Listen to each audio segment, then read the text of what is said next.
한국으로 오고 가는 외국인 여행객들은 이제 셀 수 없을 정도로 증가했습니다. 단순히 여행객만 해도 그 정도인데 한국에 유학을 왔거나 일을 하고 있는 외국인들을 합치면 이제는 글로벌 한국이라는 말이 저절로 나올 정도이죠. 그렇다 보니 한국에 장기 거주하는 외국인들이 증가하기 시작했고 자연스레 한국만의 주거 방식이 많은 관심을 받기 시작했습니다.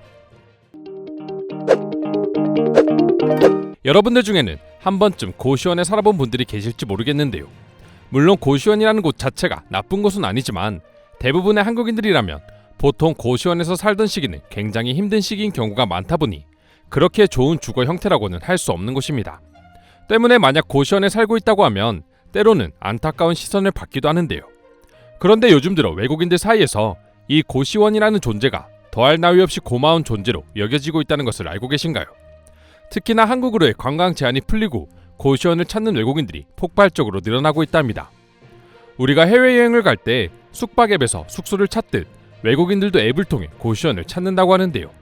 최근 해외 커뮤니티에는 한국에서 20일 동안 정해진 예산으로 생활하는 법은 무엇입니까? 라는 제목의 글이 하나 올라왔습니다. 내용을 살펴보면 내년 1월 한국 여행을 계획 중인 글쓴이는 한정된 예산을 가지고 저렴하게 생활할 수 있는 방법에 대해 도움을 요청하고 있었죠. 그리고 뜻밖에도 많은 외국인들이 추천하는 방법이 바로 고시원을 이용하는 것이었습니다. 고시원은 당신에게 좋은 선택이 될 것입니다. 매우 저렴하고 2주 임대 옵션이라는 조건이 있어서 단기로 이용하기 편합니다. 무엇보다 무료로 쌀과 김치라면을 제공해줍니다. 라며 적극적으로 추천을 하고 있었죠. 사실 외국인들이 한국의 고시원에 거부감이 전혀 없는 이유는 애초에 외국인들에게는 고시원이라는 개념 자체가 없습니다.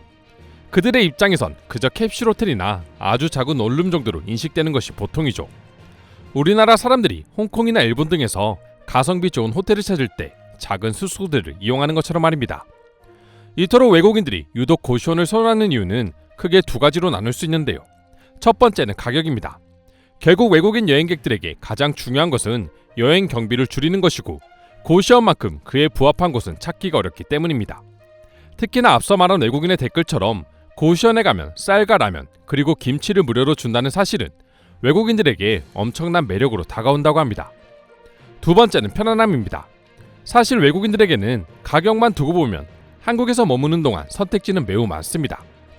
굳이 고시원이 아니더라도 게스트하우스를 이용하면 고시원 못지않게 저렴한 가격으로 지낼 수 있기 때문이죠. 게다가 게스트하우스는 여행자들에게 특화되어 있기 때문에 여행 정보를 얻기에도 효율적입니다. 그럼에도 불구하고 외국인들이 고시원을 좋아하는 이유는 게스트하우스와는 비교할 수 없는 편안함 때문이라고 하는데요.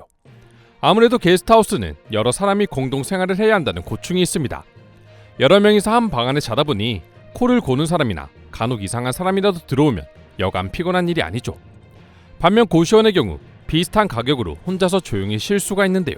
심지어 요즘엔 욕실이 함께 있는 일명 고시텔이 대부분이다 보니 게스트하우스처럼 샤워를 할 때마다 전쟁을 치를 필요조차 없어 더욱 만족스럽게 하루를 보낼 수 있는 것입니다. 그래서인지 요즘 들어 고시원이 많은 노량진 인근 동네에는 과거와는 달리 외국인들의 모습을 쉽게 찾을 수 있다고 합니다. 사실 외국인 여행객들 뿐만 아니라 한국을 거주하고 있는 외국인들에게도 고시원은 없어서는 안 되는 존재로 자리 잡고 있습니다. 이와 관련해 예전에 유튜브에서 화제가 된 영상이 하나 있는데요. 미국 여고생이 한국 고시원에서 살면서 찍은 브이로그 영상이었죠.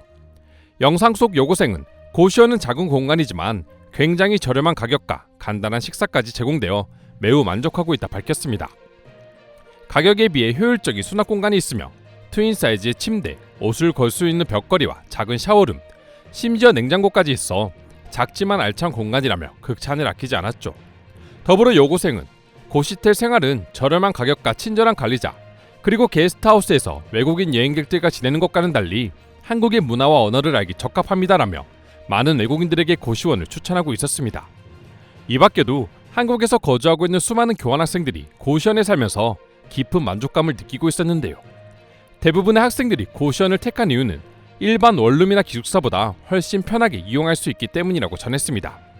보통 기숙사의 경우 통금 시간도 있고 2인실을 써야 하는 경우가 많아 불편하지만 고시원은 그럴 걱정을 할 필요가 없기에 편하게 한국 생활을 즐길 수 있는 것이죠.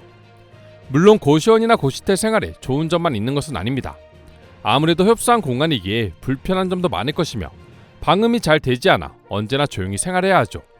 그럼에도 외국인들은 고시원이 그 어떤 곳보다 합리적인 공간이라고 입을 모아 칭찬합니다. 사실상 방금 말한 불만들은 그들의 나라에서는 대부분의 원룸에서 겪어야 하는 아주 당연한 문제였기 때문이죠.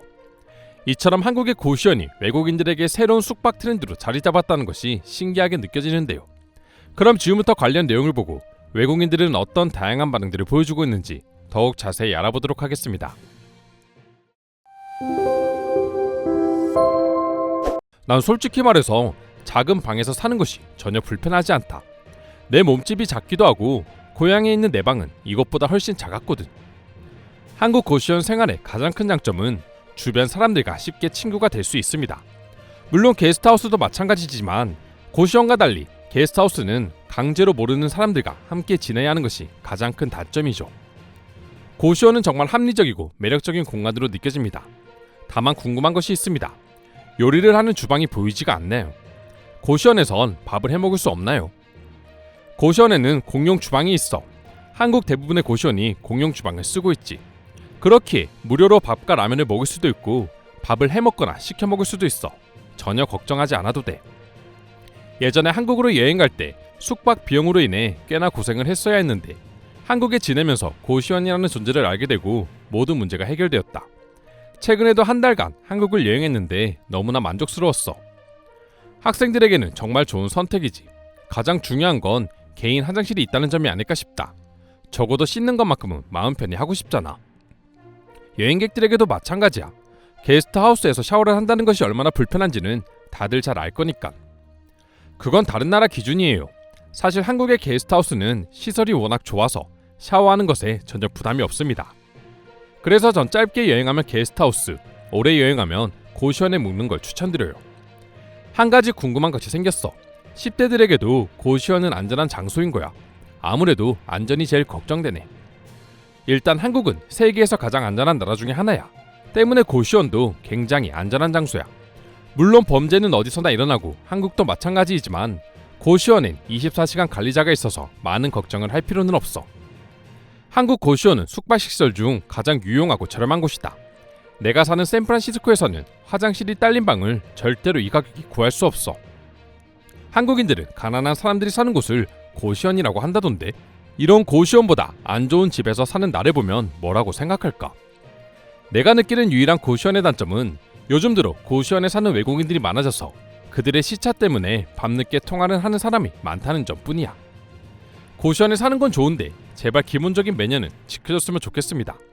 가격이 저렴하다고 막 살아도 되는 건 아닙니다. 이상으로 한국의 고시원에 대한 해외 반응 살펴보았습니다. 오늘도 끝까지 영상 시청해주셔서 감사드리며 여러분들의 구독과 좋아요는 영상 제작에 큰 힘이 됩니다. 이상 종크TV였습니다.